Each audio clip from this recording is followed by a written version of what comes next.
حضرت عمر فاروق جیسا دلیر اور جرری آدمی جمعہ پڑھانے مسجد میں داخل ہوئے تو جناب ابو ایوب انصاری دروازے پہ کھڑے ہو گئے، کہنے لگے عمر تیرے نوکر نہیں، ٹائم پہ آیا کر، بڑی دیر سے کھڑے ہیں، کیوں دیر سے آیا ہے؟ بڑے جلالی تھے نا حضرت عمر، لیکن وہ جلالی اس وقت تھے جب کوئی ظلم کرتا تھا، اور ذات کے لیے جلالی نہیں تھے۔ کب وقت پہ آیا کر، کو ملازم نہیں تیرے؟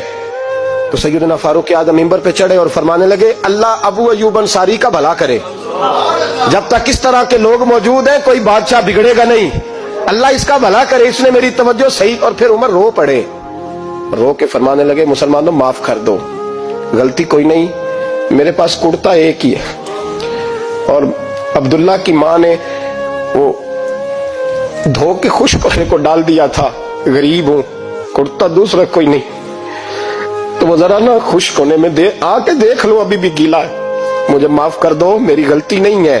صحابہ درد کے ساتھ رونے لگے اور کہنے لگے اللہ اس طرح کے حکمران ہمیشہ عطا کرتا رہے۔